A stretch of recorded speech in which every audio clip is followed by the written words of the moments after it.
Hola, buen día. Espero todos se encuentren bien.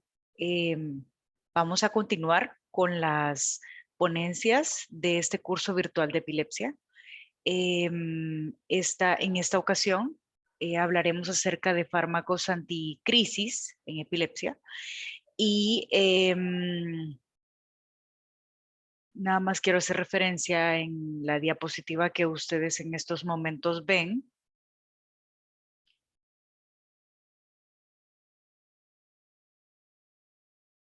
Podemos observar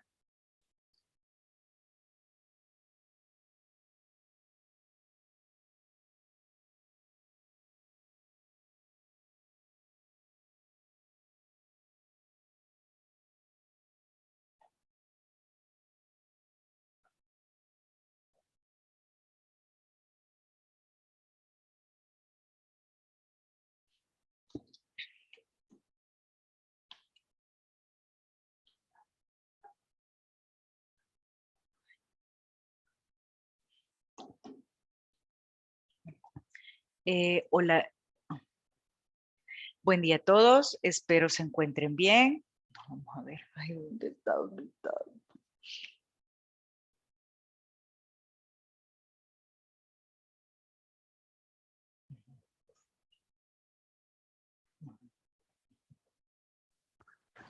Buen día a todos, espero se encuentren bien. Vamos a continuar con las ponencias del curso virtual de epilepsia. En esta ocasión hablaremos acerca de fármacos anticrisis en epilepsia. Y bueno, acá quiero nada más detenerme unos segundos para compartirles qué tanto admiro a estas mujeres. Doctora Charlotte Dravet está en la parte superior donde vemos la flechita.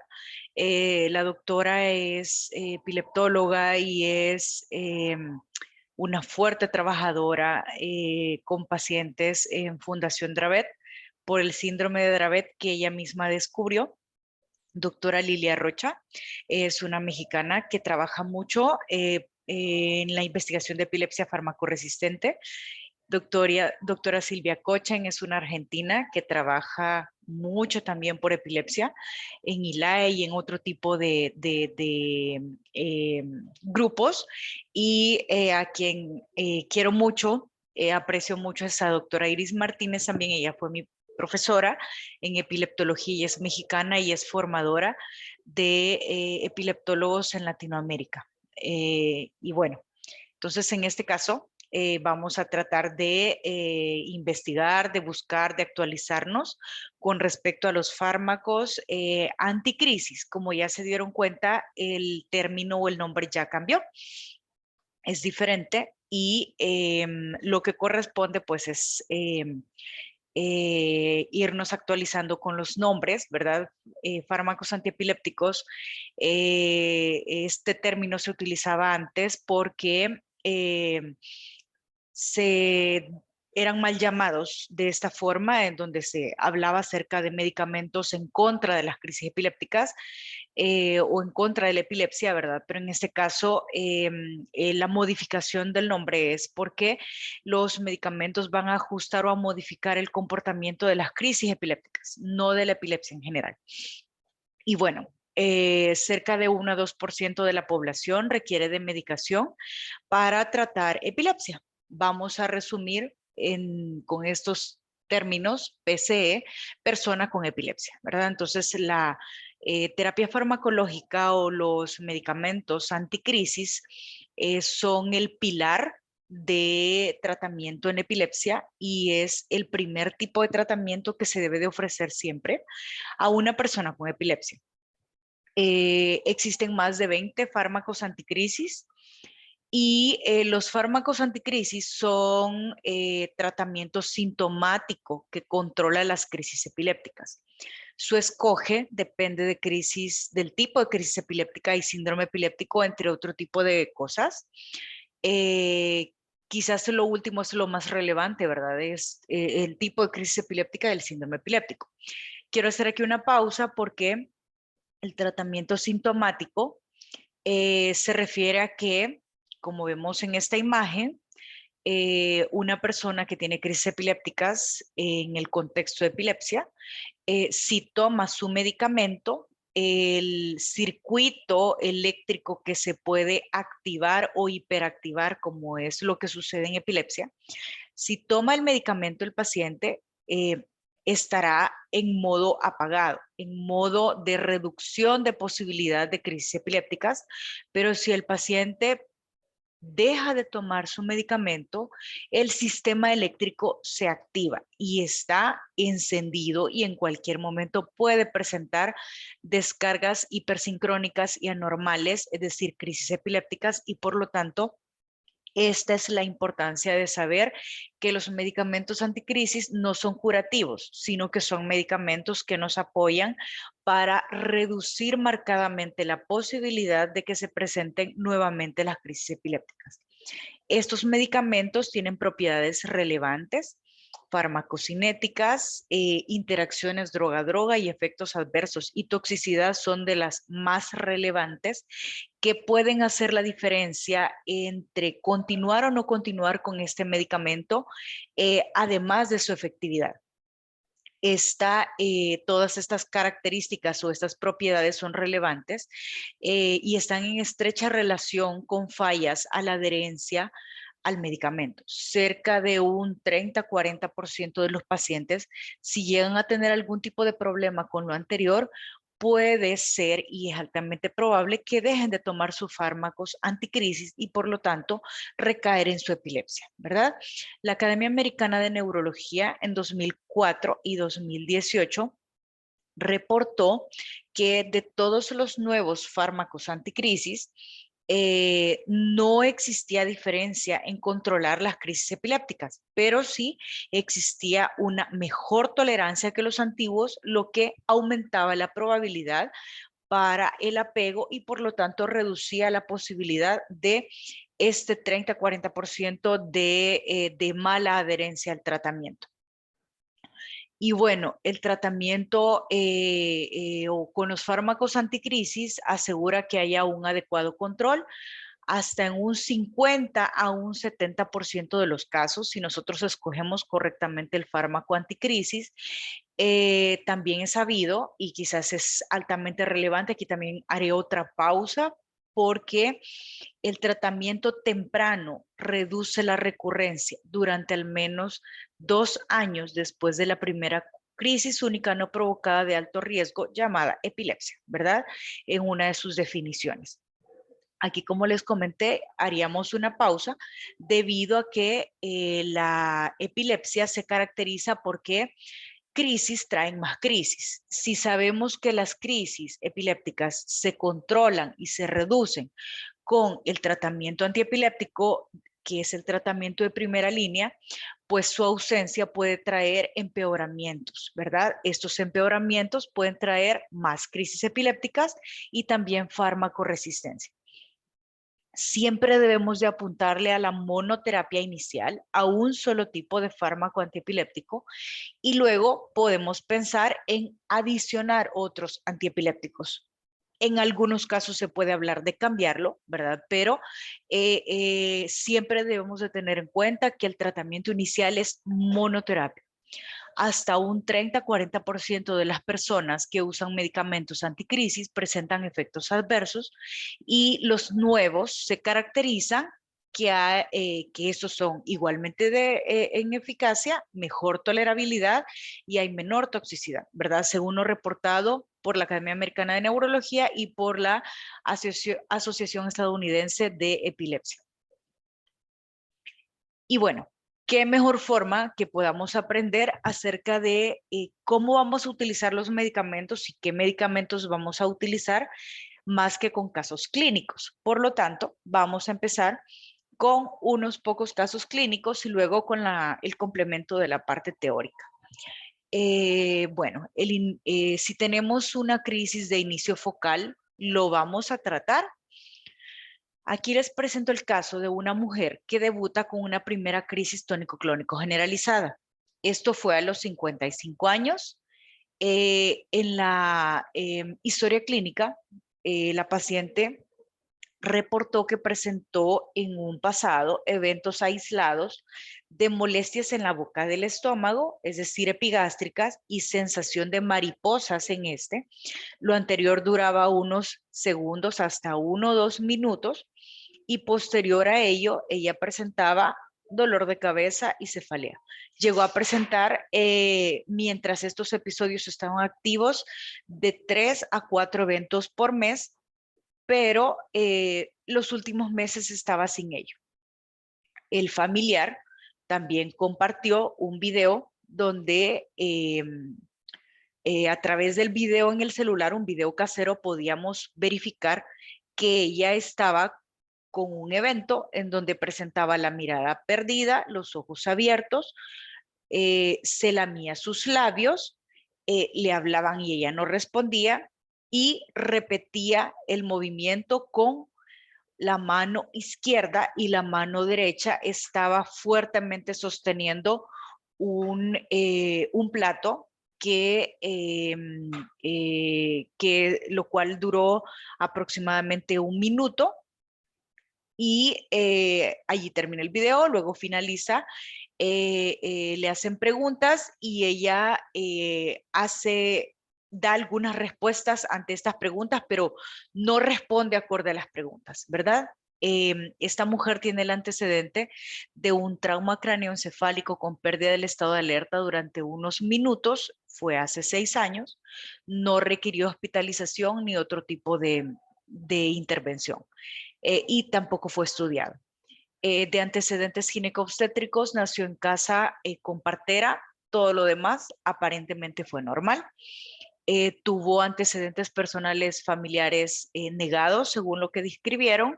Su resonancia magnética cerebral no presentaba alteraciones y sí se presentó con un electroencefalograma que mostraba una disfunción o enlentecimiento temporal izquierdo. Entonces la pregunta siguiente es, ¿lo tratamos? Vamos a ir paso a paso y quiero que recordemos, primero, tenemos que establecer si es epilepsia o no, ¿verdad?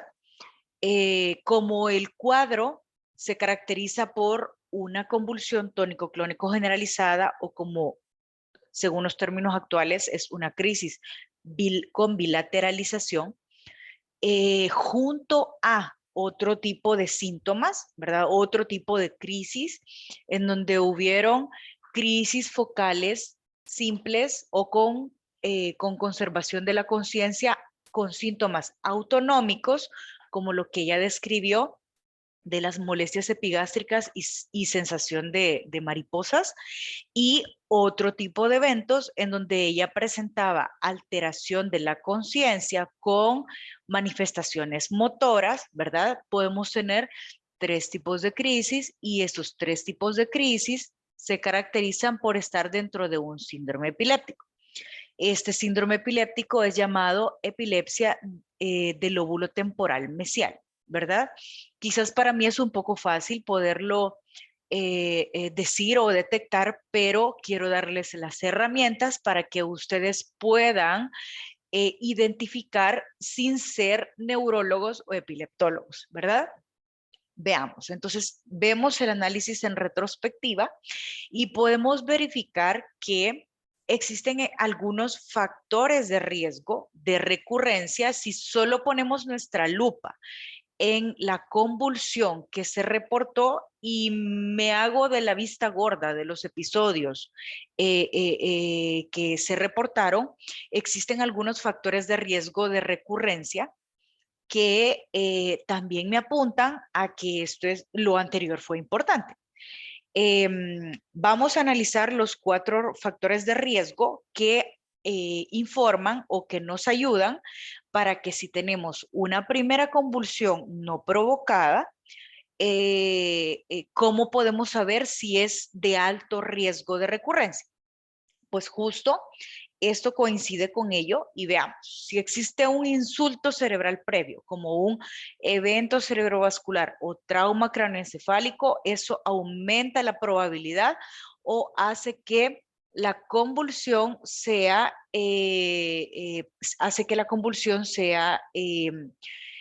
de alto riesgo, ¿verdad? Y esto es nivel de evidencia A.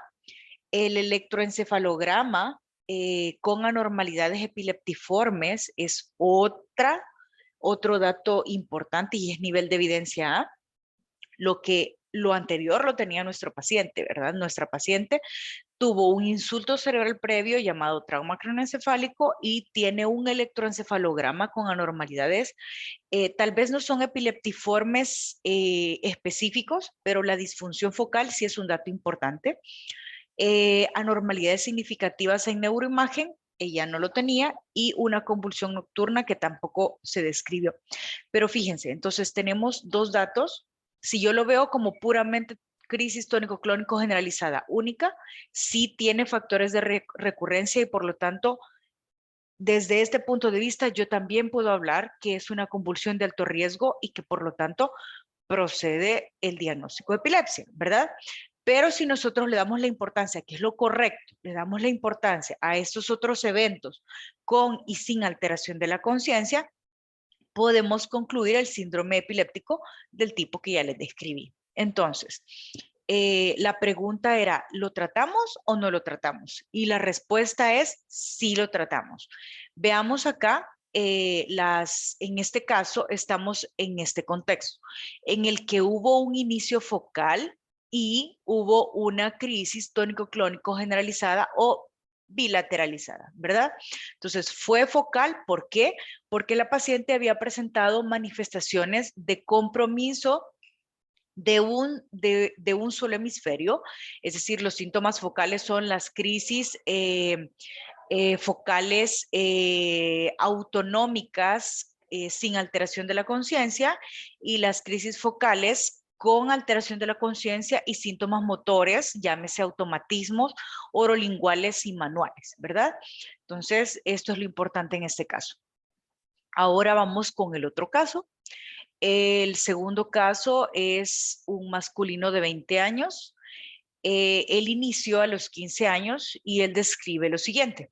Su primer evento fue de la siguiente forma.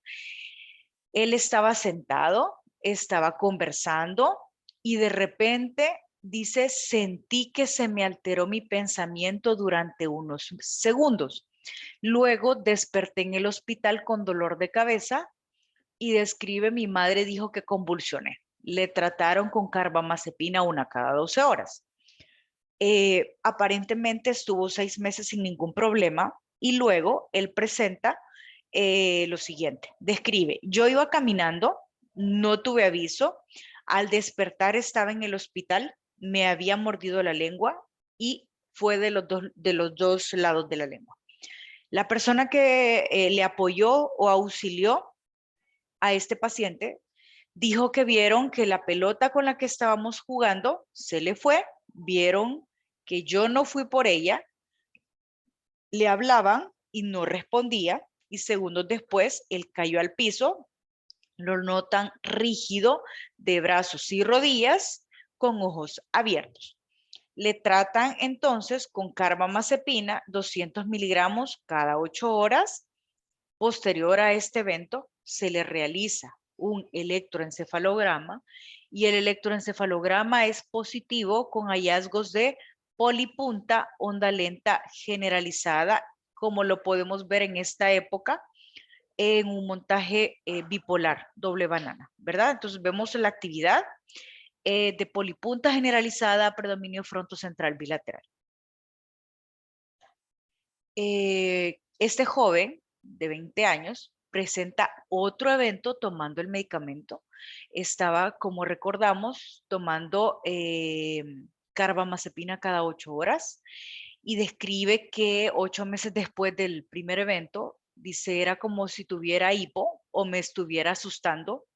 Empecé con unos brincos en las manos, a veces en mis hombros y en mis manos o a veces en una sola, de tal forma que ocasionalmente a él se le caían las cosas. Él llegó a describir que eran como tics, pero que eran movimientos que él no podía controlar. Y además reportó que ya se me han caído por estos brincos cosas de mis manos, así como he tenido caída de objetos de estos, como el teléfono. Estaba sentado y de repente me brincaron los hombros y la cabeza varias veces durante segundos. Posterior a ello, en alguno de estos eventos tuvo pérdida del estado de alerta y al despertar estaba en mi escuela, no tenía mordedura de la lengua ni trauma, ni pérdida del control de esfínteres. Para este momento, este paciente joven presenta brincos o mioclonías 2 veces por semana. La última crisis con bilateralización o tónico-clónico generalizada sigue siendo a los 18 años y estos episodios donde él reporta como unas pausas en su mente, con o sin asociación a los brinquitos, son probables ausencias y estas sí las está presentando aproximadamente una vez por mes. El predominio de estos brinquitos o estos tics son matutinos y se activan principalmente con el desvelo. Los fármacos que él llegó a utilizar para el momento en el que nos dio los datos estaba con fenitoína o dilantin, una cada 12 horas, con carbamazepina, una cada 8 horas, y también agregó en la siguiente consulta que que tuvo un hermano con crisis febril sin ningún otro dato, ¿verdad? Su examen neurológico no mostró ninguna focalización, cognitivamente él estaba muy bien y pues con él hacemos una pausa aquí porque tenemos entonces aquí diferentes tipos de crisis, ¿verdad? Tenemos convulsiones, tenemos brinquitos o mioclonías y tenemos ausencias.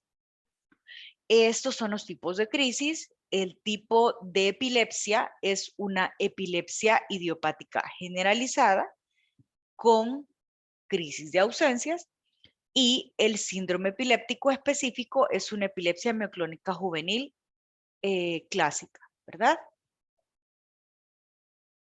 Bueno, entonces, siempre que tenemos a un paciente, ya sea que nos llegue por primera vez con un primer evento o que tenga una sola convulsión, pero haya tenido más tipos de crisis, debemos de pensar en qué fármacos antiepilépticos deben de ser los de primer escoge.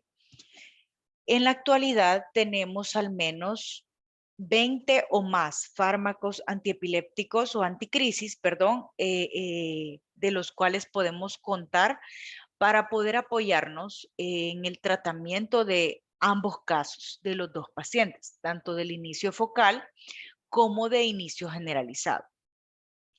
Como podemos ver, tenemos fármacos anticrisis que están catalogados como los antiguos o de primera generación y los nuevos, que son los de segunda y tercera generación, como podemos ver. Los nuevos, que es a lo que nos referíamos con los de segunda y tercera generación, como por ejemplo oxcarbazepina, la motrigina, topiramato, levetiracetam, la cosamida y otros más nuevos, son los de nueva generación de los que hemos conversado, que son igualmente eficaces que los antiguos, pero tienen menos efectos secundarios, menos interacciones y menos toxicidad neurológica.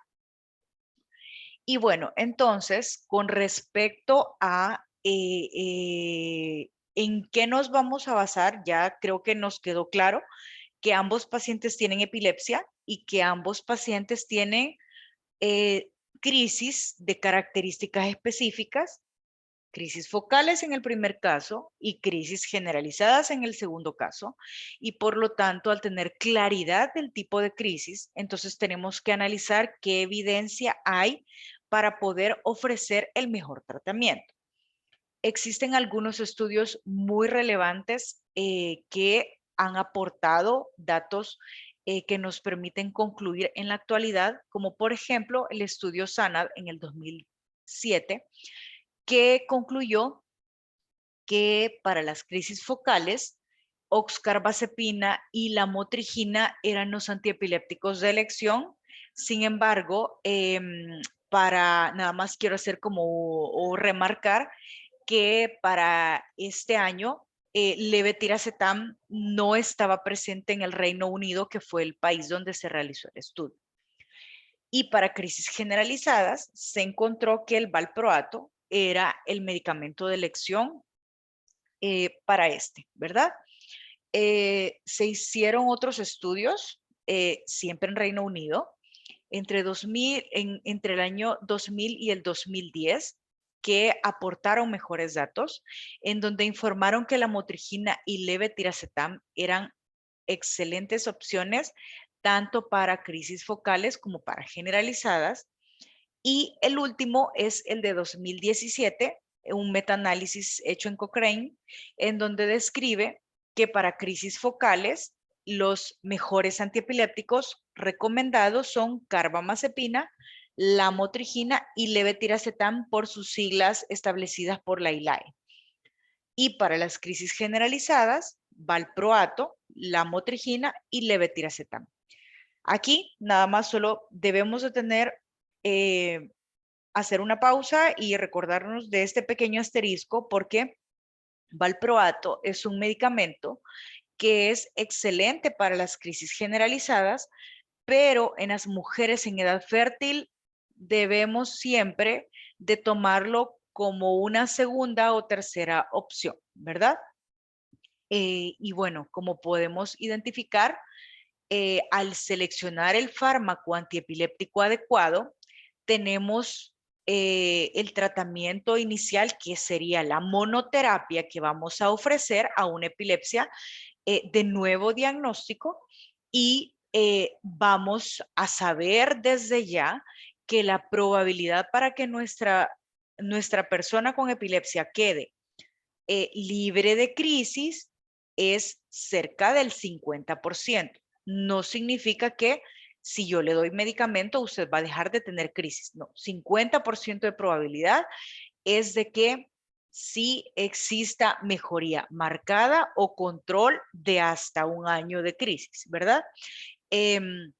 Aquí podemos ver cómo es la distribución en el contexto de las respuestas al fármaco anticrisis en una persona con epilepsia y monoterapia, ¿verdad? Que está debutando.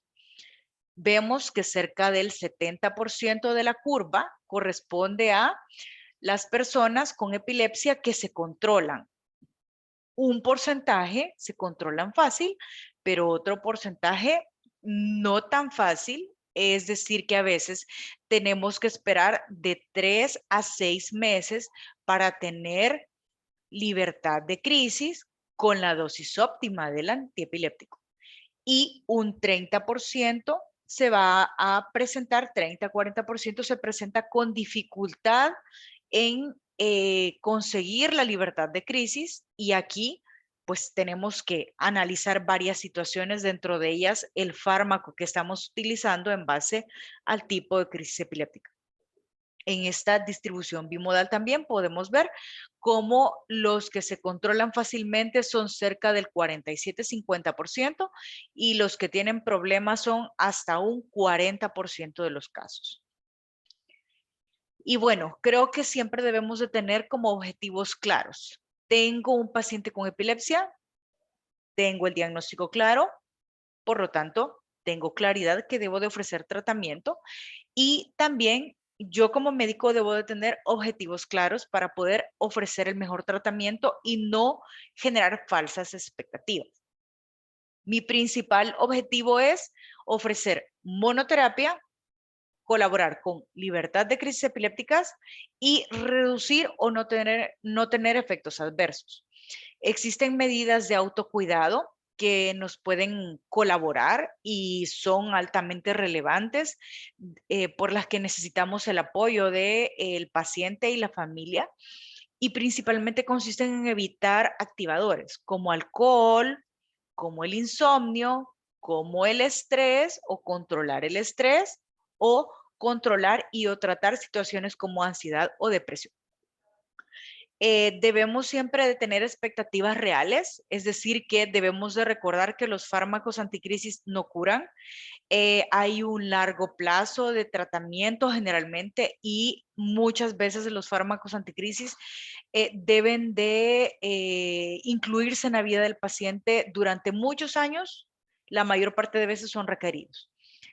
Recordar también que 70%, 60-70% se controlan con el fármaco anticrisis y que los olvidos o suspensiones traen serias consecuencias en el descontrol de la epilepsia. Debemos entonces de establecer nuestros caminos o nuestras estrategias para que nuestro objetivo se cumpla. Y por ejemplo, el incremento gradual mejora la tolerabilidad del medicamento, disminuye los efectos adversos y también ante la presencia de efectos adversos debemos de replantearnos ajustar la dosis. Signos y síntomas de alerta deben de darse siempre a la persona con epilepsia y nuevo tratamiento, porque a veces se requiere evaluación, como por ejemplo cuando se presentan efectos adversos como rash o síntomas de síndrome de Stevens-Johnson. Y bueno, entonces nos surge la pregunta, ¿cómo puedo escoger el mejor fármaco antiepiléptico? Existen algunas características que debemos de tomar en cuenta, como por ejemplo el tipo de crisis epiléptica y síndrome epiléptico, el mecanismo de acción, la eficacia en los ensayos, la farmacocinética y los efectos adversos, ¿verdad? En este caso, pues el tipo de crisis epiléptica es altamente relevante y síndrome epiléptico. ¿Cómo podemos saber esto? Como el trabajo que hicimos inicialmente. Vimos el caso 1 y el caso 2, en donde pudimos observar que en el caso 1 existían síntomas o crisis de inicio focal y en el caso 2 teníamos crisis generalizadas, ¿verdad? Entonces, si nos adaptamos, si adaptamos el primer caso, el de síntomas de inicio focal. ¿Síntomas focales cuáles? Bueno, pues tuvo crisis focales autonómicas con conservación de la conciencia y crisis focales con alteración de la conciencia y síntomas motores como los automatismos, como la distonía de la mano, ¿verdad? Entonces, estos son datos focales que nos ayudan para poder decir, ah, bueno, tiene una crisis de inicio focal y por lo tanto, aquí se incluye, por ejemplo, en los síntomas focales o una bilateralización, ¿verdad? Entonces, lo que debemos de buscar es siempre medicamentos que vayan acordes con este tipo de crisis. Por ejemplo, puede ser en monoterapia para primera línea, podemos usar la motrigina. Aquí existen medicamentos como la motrigina, carbamazepina, fenitoína, levetiracetam y sonizamida, son los que están avalados, ¿verdad? Como monoterapia para este tipo de crisis.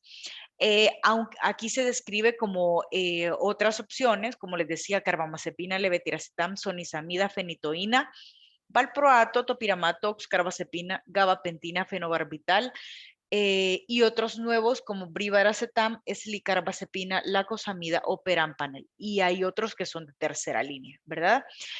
Y como en el segundo caso, tenemos un paciente con crisis tónico-clónico generalizadas, con crisis mioclónicas y con ausencias, ¿verdad? Ese tipo de crisis, podemos ver que, por ejemplo, para las convulsiones, el valproato es de primera línea, para las mioclonías, valproato es de primera línea y para las ausencias tenemos etosuximida y valproato. De los tres, valproato es el que coincide, etosuximida no está en el país y etosuximida únicamente controla las ausencias. Entonces, en este caso, como hay ausencias con convulsiones, y otras como mioclonías, la primera elección es valproato, además de recordarnos, que es un hombre y que por lo tanto no está en edad fértil con afectación por el medicamento ante el uso de este, ¿verdad? Existen otros medicamentos que son de segunda línea o que también debemos de pensarlos por el tipo de crisis epilépticas, como por ejemplo la motrigina, levetiracetam, topiramato.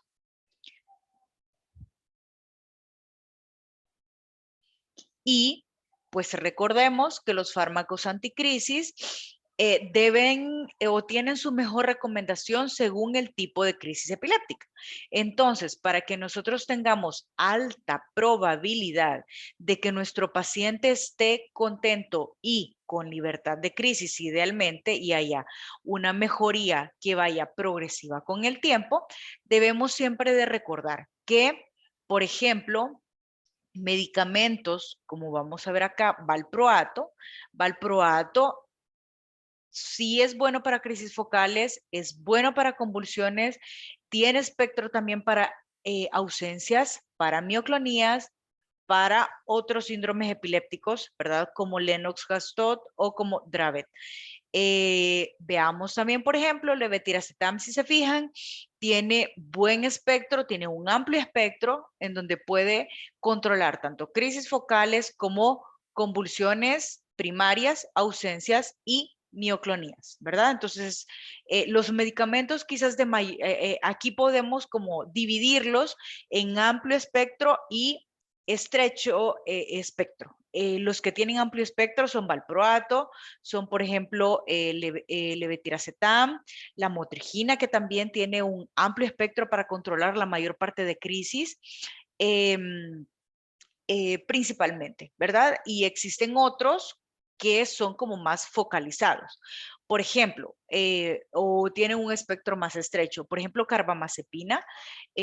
Carbamazepina es un medicamento que es muy efectivo para las crisis focales. Ejemplo, para la paciente que inicialmente, el caso 1, ¿verdad? La paciente que tenía las crisis con síntomas autonómicos y las crisis con alteración de la conciencia y la convulsión, podemos ver que para las crisis focales este medicamento es muy bueno y también para cuando hay solo convulsiones. Las ausencias y las mioclonías empeoran con este medicamento y por lo tanto no es buena opción o no tiene espectro cuando hay ausencias o mioclonías. No tiene buen pronóstico. ¿Cómo lo pudimos ver en el caso 2? En donde en el caso 2, el joven de 20 años tenía ausencias y mioclonías, seguía con carbamazepina y seguía con crisis, ¿verdad? También veamos la fenitoína o dilantin, en donde también podemos ver que son medicamentos muy buenos, pero de espectro estrecho, es decir, que también solo nos pueden servir para cuando hay crisis focales y también convulsiones, ¿verdad? Fenobarbital es parecido a fenitoína y pues, ¿qué les puedo decir? Entonces, estos medicamentos tienen un espectro estrecho para controlar algunos tipos de crisis epilépticas. Y bueno, otra forma de cómo también yo puedo escoger el fármaco anticrisis es a través del mecanismo de acción. Este es importante que lo recordemos porque es conveniente que cuando nosotros vamos a utilizar un fármaco, debemos de recordar cómo actúa debido a que, un ejemplo, si yo ya tengo un fármaco, el paciente con epilepsia está en monoterapia y yo quiero agregar otro antiepiléptico. Entonces, en este caso, debo de buscar siempre uno de un mecanismo de acción diferente al que ya tengo. ¿Por qué? Porque si no, si yo utilizo dos fármacos del mismo mecanismo de acción, por ejemplo, utilizo fenitoína y carbamazepina. Ambos son bloqueadores de canales de sodio. Si yo combino dos medicamentos del mismo tipo de mecanismo de acción, voy a aumentar los efectos secundarios y es poco probable que controle las crisis epilépticas. Entonces, esa es la importancia para que cuando yo voy a escoger un fármaco antiepiléptico, busque uno que sea pensando en el mecanismo de acción. También existen algunos síndromes epilépticos o algunos síndromes o algunas epilepsias genéticas en donde el mecanismo de acción es altamente relevante y el proveer, por ejemplo, fármacos bloqueadores de canales de sodio puede empeorar el síndrome epiléptico y todas sus crisis epilépticas. Por otro lado, bueno, la eficacia de los ensayos que ya vimos, ¿verdad? Y la farmacocinética. La farmacocinética principalmente habla acerca de las interacciones. Esto es altamente relevante que lo tengamos en mente siempre. Las interacciones de fármacos son muy importantes porque la mayoría de ellos pasan por el procesador hepático y ahí es donde se genera la competencia, ¿verdad? Y debemos siempre de apuntarle a aquellos que son más favorables, aquellos que tienen menos interacciones. ¿Cuáles fármacos anticrisis tienen menos interacciones o son más favorables? Levetiracetam, gabapentina, pregabalina, topiramato, lamotrigina, oxcarbazepina, brivaracetam, lacosamida, rufinamida y etcétera, ¿verdad? Entonces, estas son las que nos ayudan y hay mayor o es más favorable su utilidad. Y también, pues en una persona que tiene comorbilidades, en alguien que tiene muchos medicamentos, vamos a utilizar aquellos medicamentos más favorables, ¿verdad? Los menos favorables debemos de tratar de evitarlos por los problemas que ya conversamos, por las interacciones y la competencia farmacológica, y también en una mujer en edad fértil que usa anticonceptivos, siempre recordar este punto, y aquellos medicamentos que tienen más interacciones, si se fijan, son carbamazepina, oxcarbazepina, fenitoína, primidona, topiramato, lamotrigina, eslicarbazepina, fenobarbital, entre otros, ¿verdad? Entonces siempre tenemos que apuntarle a los más favorables, los que tienen menos interacciones. Y bueno, recordar también que si yo voy a escoger un fármaco anticrisis, debo de tener en mente los efectos adversos, ¿verdad? Estos son muy relevantes porque nos ayuda el seleccionar o el adaptar las características individuales de la persona con epilepsia junto a los fármacos, nos permitirá que el paciente tolere mejor los medicamentos. Y por ejemplo, tenemos algunos eventos adversos que ya están muy bien descritos por algunos medicamentos en donde, por ejemplo, yo tengo un paciente que tiene asma y tiene antecedentes de reacción alérgica, ¿verdad? O ya hizo alguna reacción alérgica a algún fármaco. Debo de buscar siempre entonces los más favorables. Significa los que menos vayan a dar rash. Por ejemplo, levetiracetam, pregabalina, gabapentina, topiramato, valproato, lacosamida.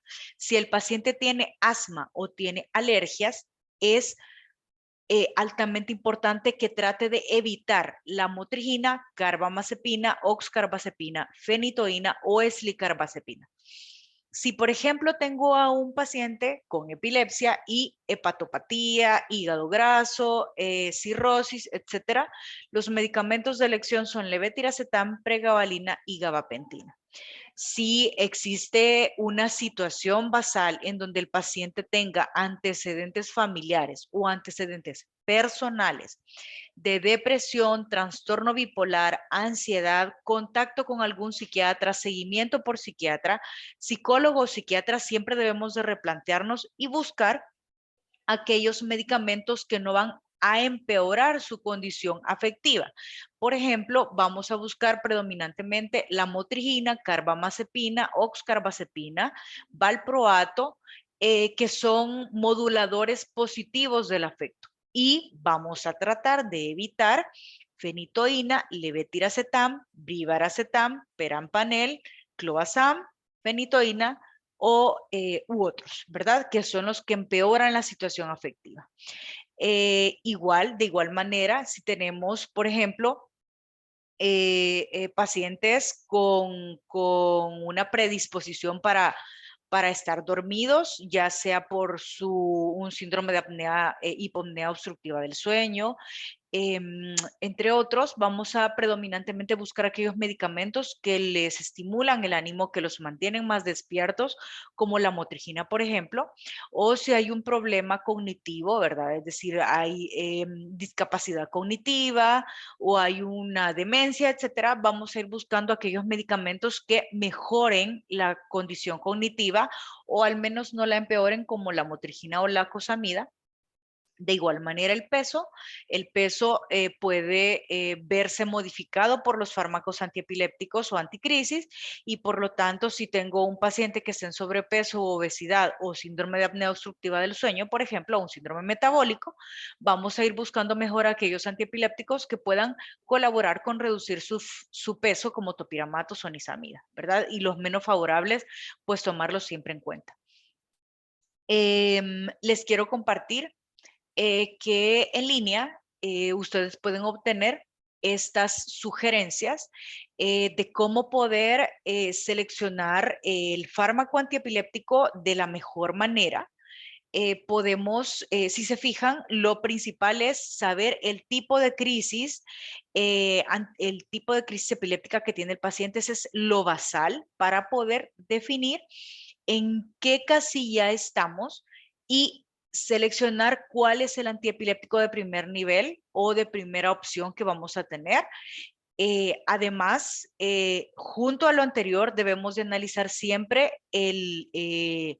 el otro lado o la otra cara de la moneda, en donde tenemos que ver siempre el que no haya un empeoramiento. Por ejemplo, una mujer en edad fértil o premenopáusica se ve dañada por valproato y se ve mejorada por la motrigina y levetiracetam, ¿verdad? Entonces, y así de diferente manera, aquí vamos teniendo como diferentes comorbilidades y que nos apoyan para poder seleccionar mejor el antiepiléptico que corresponda y poder reducir la posibilidad o aislar la posibilidad de algunos antiepilépticos que pueden empeorar su condición. Si hay alguna pregunta, yo estaré pendiente de sus escritos. Igual nos veremos para poder discutir cada uno de ellos. Agradezco su atención y quiero compartirles nada más de una manera significativa como el capítulo salvadoreño de la Liga contra la Epilepsia, en conjunto con el Ministerio de Salud, a través de el área de enfermedades no transmisibles, estamos trabajando fuertemente por las personas con la epilepsia. En esta ocasión, las fotos reflejan cómo se pudo realizar una actividad a favor de las personas con epilepsia. Les invitamos a que sigan en sintonía con nosotros con estas clases para poder aprender más y apoyar a las personas con epilepsia.